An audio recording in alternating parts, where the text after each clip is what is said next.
Good morning, my dear students. I wish you all a very happy new year. I hope this new year brings a lot of happiness and success in your life. So, as you all know, we were already doing the chapter hydrocarbons in the class. So, today we will continue with that chapter and we will strengthen the important concept of that chapter together. So, let's begin with this chapter, that is chapter hydrocarbons. So you must open your books. You must note down the name of the chapter, hydrocarbons, and you're supposed to open the book, and the topic name is which we are going to study today is general characteristics of alkenes. So let's recall हम क्या कर रहे थे class में, तो हम कर रहे थे केमिकल प्रॉपर्टीज़ ऑफ एल्केन। हम केमिकल प्रॉपर्टीज़ ऑफ एल्केन तक कर चुके हैं, ठीक है। उसके बाद अब सेकंड पार्ट जो उस चैप्टर का स्टार्ट होता है वो है हमारे पास alkene part. So alkene, as you all know, alkene are the hydrocarbons which is having a carbon carbon double bond. तो एल्कीन्स हमारे पास वो हाइड्रोकार्बन्स हैं जो कि कार्बन कार्बन में क्या प्रेजेंट होता है हमारे पास, double bond. Carbon carbon double bond containing carbon atoms are called alkene and they are ending with the suffix that is ene. इनके नाम के एंड पे हमेशा हमारे पास क्या आता है, इन। So this general discussion we have already done in the class, so we are going to continue that one. So in this, अब हमें कैसे पता चलेगा कि ये एल्कीन है या एल्केन है या एल्काइन है, कौन सा हाइड्रोकार्बन्स है। So for that we have some special characteristics of each hydrocarbons, जिसमें हम जनरल करेक्टरिस्टिक्स टर्म देते हैं। उन जनरल करेक्टरिस्टिक्स में स्पेसिफिक करेक्टरिस्टिक्स डिस्कस करेंगे आज हम एल्कीन्स की, as we have already discuss the alkene part. Okay, so first these characteristics are classified into two types of properties. ठीक है, तो ये करेक्टरिस्टिक्स दो प्रॉपर्टीज़ में क्लासीफाई की गई हैं, जिसको हम नाम देते हैं physical properties and the other name is chemical properties. ठीक है, कौन सी दो प्रॉपर्टीज़ है, that is physical properties and chemical properties. इन दोनों के बेसिस पे ही हम ये आइडेंटिफाई कर सकते हैं कि वो हाइड्रोकार्बन्स जो हैं वो आइदर इट इज़ एल्केन और एल्कीन। सो उन्हीं करेक्टरिस्टिक्स को हम डिस्कस करने वाले हैं आज इस वीडियो में। Okay, so open your books, page number 838, topic number is 13.8 and you must have pencils in your hand. You are supposed to underline each line. ठीक है, जो भी हम डिस्कस करेंगे जैसे हम क्लास में करते हैं, you are suppose to follow the same routine. Okay, so I am going to check your books. It should be underlined properly. So let's start our physical properties. बेटा, फिजिकल प्रॉपर्टीज़ में अब हमारे पास बहुत सारे carbon atoms हैं। ठीक है, जैसे कि आपको पता है कि बहुत सारे कार्बन एटम्स होते हैं, तो हमें कैसे पता चलेगा कि ये कार्बन एटम कैसा है। तो there are certain properties of that hydrocarbons. So पहला पॉइंट फिजिकल प्रॉपर्टी में क्या है कि फर्स्ट थ्री मेंबर्स, जितने भी कार्बन एटम्स हैं उनके first three, that means carbon C1 to C3 are gases. ये कैसे स्टेट्स में होंगे, पहली करेक्टरिस्टिक्स फिजिकल प्रॉपर्टीज़ में हमारे पास आती है गैस स्टेट ऑफ मैटर। ठीक है, कि वो कैसी स्टेट में, as we know there are only three states, liquid, gases and solids. So अगर कार्बन एटम कार्बन 1 से कार्बन 3 तक है हमारे पास, तो उनकी नेचर कैसी होगी, वो होंगी हमारे पास gases. In case of alkenes, okay, alkenes के केस में अगर कार्बन हमारे पास कार्बन नंबर 1 to 3 हैं, तो they are having a state that is called a gases. ठीक है, और नेक्स्ट अगर हमारे पास कार्बन 4 से C14 तक है, तो they are exist as a liquids. तो वो हमारे पास किस स्टेट में प्रेजेंट है, लिक्विड्स में। अगर हमारे पास C14 ऑनवर्ड्स या 15 से ही बात करेंगे हम, 14 तक तो हमारे पास लिक्विड्स हैं, 15 एंड मोर देन 17 की बात करें तो वो सारे हमारे पास क्या आएंगे, solids. So in crux we can say that the alkenes can exist in three states of matter, that it can exist in gaseous form, liquid form, but solid form. But only C1 to C3 can exist as a gaseous state. Only C4 to C14 can exist as a liquid state. But more than C17 carbon atom can exist as a solids. So this is the point you should note, and this all at room temperature. अगर हम room temperature की बात करें तो ये उसकी बात हो रही है. तो अब देखिए पहला पॉइंट क्या कहता है कि the first 3 members are gases, next 14 क्या है हमारे पास, liquids, while alkenes with more than 17 carbon atoms are in a molecule are solid at room temperature. But exceptions are there, so you must note down that ethene जो है, जैसे कि all alkenes. अब next point आप बनाओगे odour, ठीक है. जैसे हमने पहला बनाया, हमारे पास state of matter, second point आएगा ओडोर. मान लो हमें उसकी स्टेट का नहीं पता, तो हम कैसे उसको जज करेंगे, तो हम उसकी स्मेल देखेंगे कि वो स्मेल कैसी है उसकी. तो जितने भी हमारे पास एल्कीन्स होंगे, all alkenes, you are supposed to note it down on your classwork notebook. All alkenes are odorless. That means कि जितनी भी ज़्यादातर एल्कीन्स हैं उन सब की कोई स्मेल नहीं होगी, नो स्मेल, ठीक है. एक्सेप्ट किसको छोड़ के, एक्सेप्ट इथीन. तो अगर आपको कंपैरिजन आ जाए प्रोपीन का विद इथीन, तो पूछा जाए कि which one is ethene and which one is propene, so clearly जिसकी स्मेल होगी वो हमारे पास क्या होगी, एल्कीन इथीन होगी, ठीक है. It has pleasant smell, odor we can say, like perfume which is soothing to our nose, which we can inhale easily. तो वैसी odor होती है तो हम उसको बोलते हैं pleasant, ठीक है.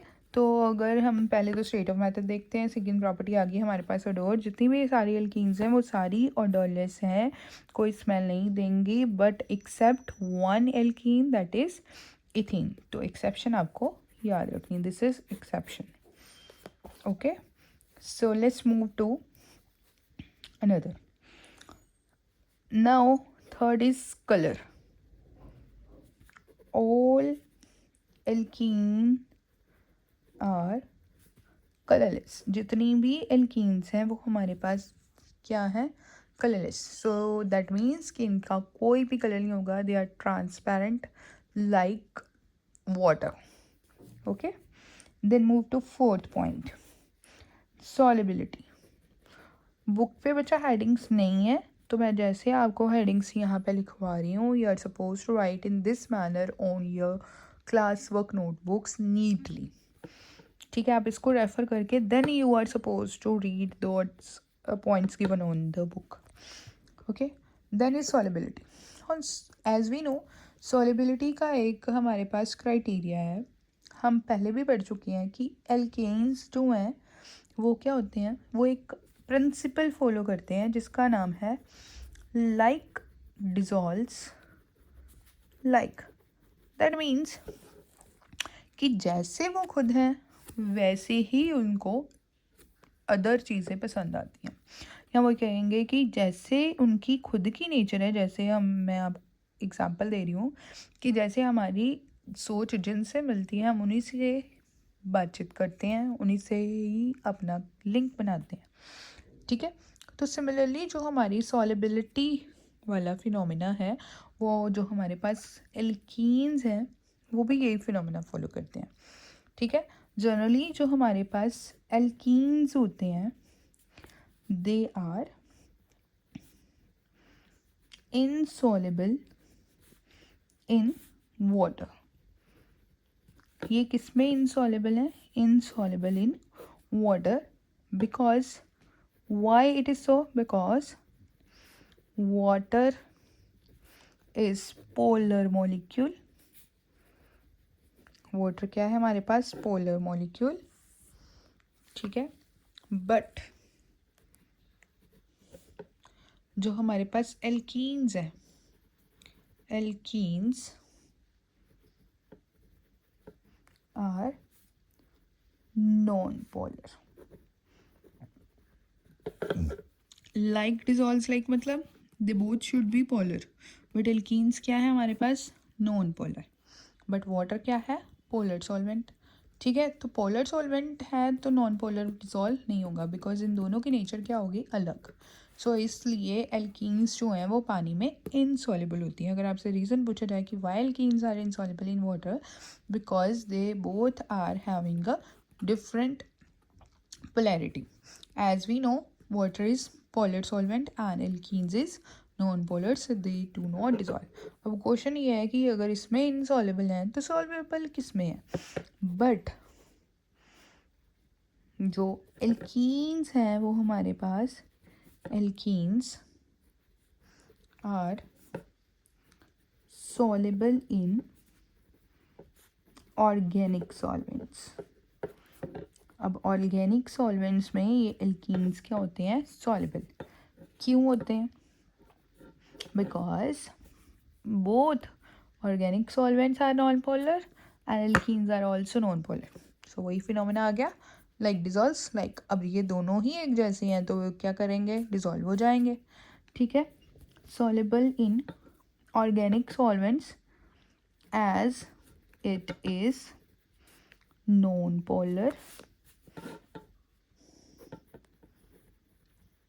in nature. Okay, so this is the reason. So आपके माइंड में अब क्वेश्चन आना चाहिए कि कैसे सॉल्वेंट्स ऑर्गेनिक सॉल्वेंट्स होते हैं. सो ऑर्गेनिक सॉल्वेंट्स जैसे कि एग्जाम्पल ईथर, एल्कोहल्स. ठीक है. Benzene. These are polar solvents, sorry, organic solvents. Okay. The next point is boiling point. Next point is boiling point. So boiling point is a point, or we can say that temperature at where whole solution gets boiled. For example, the boiling point of water is 100 degree Celsius. आप इसको अब इससे ज़्यादा जितना मर्जी temperature दे दो, जितना, but उसने 100 डिग्री पे होना है, उससे बाद वो चेंज शो नहीं करेगा. ठीक है. तो जो बॉइलिंग पॉइंट होता है वो हर एक ऑर्गेनिक सॉल्वेंट का, या हम बात करें एल्कीन्स की, as they are having a different carbon atom. किसी के पास एक कार्बन है, किसी के पास 2 है, 3 है, तो इन सब के कार्बन एटम के बेसिस पे इनका सबका बॉइलिंग पॉइंट क्या होगा? वेरी करेगा. ठीक है. तो बॉइलिंग पॉइंट, मेल्टिंग पॉइंट, या फिर हम उनकी ग्रेविटीज़ की बात करें तो वो इंक्रीज होती रहती हैं. कैसे? Directly boiling point directly depend upon the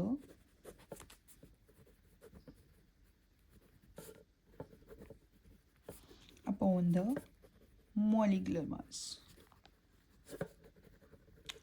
Now what does it mean? That means कि boiling point जो है वो directly molecular mass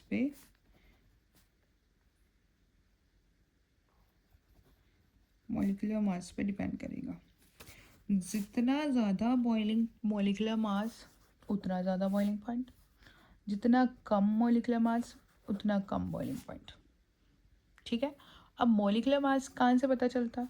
number of carbon atom से ही आपको पता चल जाना चाहिए.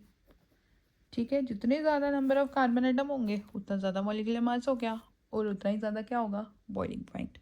ठीक है. जितने कम नंबर ऑफ कार्बन आइटम होंगे उतना ही कम बॉइलिंग पॉइंट होगा, क्योंकि जितना चेन बढ़ती जाएगी कार्बन एटम की उतनी ही ज़्यादा उनकी स्ट्रेंथ बढ़ती जाएगी, और उन कार्बन के बॉन्ड को ब्रेक करने के लिए हमें हाई टेम्परेचर देना पड़ेगा. ठीक है. सो गॉट इट. सो जितना ज़्यादा बॉइलिंग पॉइंट होगा दैट मीन्स उनका मॉलिक्यूलर मास भी ज़्यादा है. अगर हम अदर वे से बात करें तो that means molecular mass more, boiling point will be more, molecular mass less, boiling point will be less. So let's move to the isomers. अब एल्कीन्स हैं तो हमें पता है कि कार्बन कार्बन डबल बॉन्ड होता है, तो उनमें आइसोमर्स की वो फॉर्मेशन होती है. तो हमारे पास 2 आइसोमर्स होंगे. ठीक है. अब इनके केस में कैसा बॉइलिंग पॉइंट होता है? So let's consider an example of cis isomer and trans isomers. तो हमें पता है कि जो सिस और ट्रांस हैं वो कब बनते हैं? जब कार्बन कार्बन में डबल बॉन्ड हो. ठीक है. So carbon carbon double bond having the same groups on the same side, that means कि वो कौन से हैं हमारे पास? सिस. अगर यही ग्रुप्स हमारे पास ऑपोजिट साइड पे हों, sorry CH3 C2H5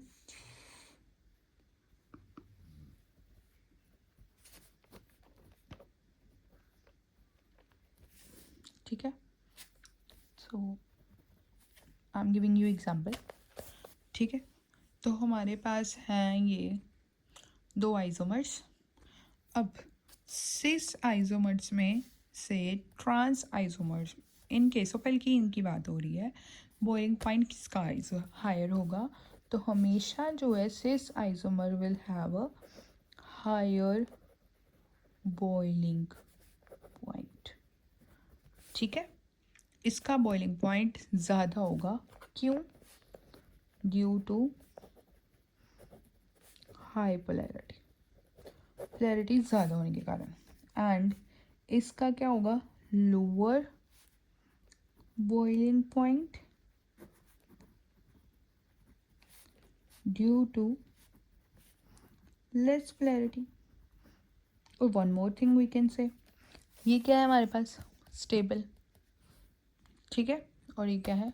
unstable. But यहाँ पे हम बात करेंगे बॉइलिंग पॉइंट की on the basis of their polarity. अब नेक्स्ट बात करते हैं हम इसी सिस और ट्रांस के मेल्टिंग पॉइंट की. ठीक है. अगर हमारे पास ट्रांस एल्कीन है, ठीक है, ट्रांस एल्कीन है, और हमारे पास सिस एल्कीन है, जैसे कि हम एग्जांपल ले लें, हमारे पास है ब्यूट-2-ईन सपोज. इन दोनों की एग्जांपल आप ले सकते हो. तो मेल्टिंग पॉइंट के केस में ये हमारे पास अब नेक्स्ट पॉइंट आ गया, दैट इज मेल्टिंग पॉइंट, जिनसे 6th पॉइंट. इनके केस में हमारे पास अगर आइसोमर्स हैं तो ट्रांस और सिस के केस में, तो मेल्टिंग पॉइंट हमारे पास जो ज़्यादा होगा वो होगा ट्रांस का, हैविंग हायर मेल्टिंग पॉइंट. क्यों? Due to symmetry, due to its symmetry and closed packing of the molecule. ठीक है. इस केस में हमारे पास क्या होगा? Lower melting point.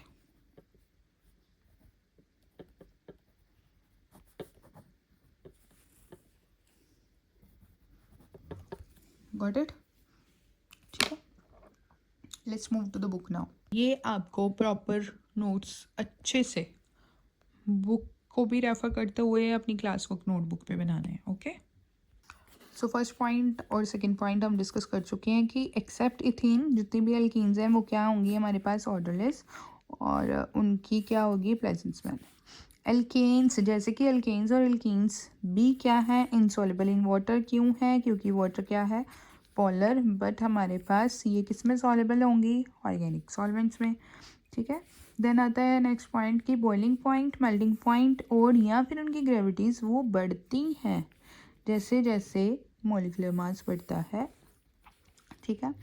Alkenes are less volatile. अगर वॉलेटिलिटी की बात करें तो ये एल्कीन्स जो हैं वो लेस वॉलेटाइल है as compare to alkanes. Volatile means that which can form vapours, जो वेपर्स की फॉर्मेशन कर सके. ठीक है, बट लेस वॉलेटाइल है alkenes as compare to alkanes. Boiling point, melting point जो है वो हायर है अगर हम एल्केन्स के कंपैरेटिव करें. सो नेक्स्ट आ गया हमारे पास आइसोमर्स. सिस आइसोमर्स का बॉइलिंग पॉइंट क्या है? Higher than the trans. किस रीजन के कारण? Due to its high polarity. Example भी दी हुई है. सिस ब्यूट 2 इनका बॉइलिंग पॉइंट क्या है? 277 kelvin, which is higher as compare to trans. Reason मैंने अभी आपको बताया था कि उसकी पोलैरिटी ज़्यादा है. ट्रांस एल्कीन्स का बॉइलिंग पॉइंट अगर जो है वो मेल्टिंग पॉइंट जो है वो सिस के कंपैरेटिव क्या है? Higher. I has already told you. और ये ऐसा क्यों है? Due to their symmetry. ठीक है, तो ये आपको बुक पे अंडरलाइन करना है, अच्छे से रीड करना है और पॉइंट्स बनाने हैं. नेक्स्ट पॉइंट क्या कहता है कि एल्कीन्स क्या है? वीकली पोलर, बहुत ही कम पोलराइज होंगी. तो इनकी डाइपोल मोमेंट जो है एल्कीन्स की वो क्या होगी? In the range 0.35 to 0.0 dioptre. Trans isomers की जो डाइपोल मोमेंट है वो 0 है. क्यों है? क्योंकि वो नॉन पोलर हैं, एक दूसरे को क्रॉसली कट कर जाते हैं और उनकी डाइपोल मोमेंट 0 हो जाती है. Next is the double bond alkenes consist of 1. अब जो कार्बन और कार्बन में डबल बॉन्ड है तो इसमें एक हमेशा क्या होगा? सिग्मा, और ऑलवेज 1 इज पाई बॉन्ड. ठीक है, तो इन दोनों के सिग्मा और पाई के होने के कारण ये डबल बॉन्ड में जो कार्बन है वो क्या है? sp2 hybridise. ठीक है, एज वी नो. ठीक है, जो कार्बन का एटम है वो एक साइड वाइज ओवरलैप करेगा और दूसरा क्या करेगा? End to end overlapping. ठीक है, तो ये रिमेनिंग जो हमारे पास sp2 ऑर्बिटल्स हैं सिग्मा बॉन्ड फॉर्म करते हैं जो साइड वाले हैं. ठीक है, हाइड्रोजन एटम के साथ या किसी अदर एटम के. कार्बन के साथ करेंगे तो उसके साथ भी सिग्मा होगा, बट अगर इन दोनों की कंपैरेटिव किया जाए तो एक क्या होगा हमारे पास? Sigma and other one is pi. So carbon carbon double bond is shorter than carbon carbon single bond, as you can see the length of the bond here mentioned. जो हमारे पास कार्बन कार्बन डबल बॉन्ड है अगर उसकी bond length को compare किया जाए bond length of carbon carbon single bond तो डबल बॉन्ड की बॉन्ड लेंथ क्या होगी? Less as compare to single bond carbon atom. And bond dissociation energy. अब डबल बॉन्ड है बेटा, double bond means more stability. ठीक है, single bond means weak bond है. अगर डबल को तोड़ना पड़ेगा तो हमें एनर्जी क्या देनी पड़ेगी? ज़्यादा. So bond dissociation is energy is the energy required to break the bond. तो इसलिए डबल बॉन्ड होने के कारण, ज़्यादा स्ट्रॉन्ग फोर्सेस होने के कारण, ग्रेटर स्टेबिलिटी होने के कारण उनकी जो एनर्जी है वो हमें ज़्यादा देनी पड़ती है. That is 146 kilo calorie greater than the carbon carbon single bond which is 83 kilo calorie. जो डबल बॉन्ड कैसा बॉन्ड हुआ फिर? Stronger than the carbon carbon single bond. ठीक है, तो अब आपको 2 क्वेश्चंस राइट करने हैं. सो पहला क्वेश्चन जो आपको राइट करना है वो आपको लिखना है विच इज़ गिव रीज़न. ये आपको होमवर्क नोटबुक पे लिखने हैं after studying this topic. Out of cis but 2-ene and trans but 2-ene, which one have more boiling point and melting point, and why? Okay, one question is this. And next B part is out of carbon carbon double bond and carbon carbon single bond, which is stronger bond, and why. Okay, so after uh, studying this topic from your book, you are supposed to write these two questions on your homework notebook as your homework. Okay, thank you.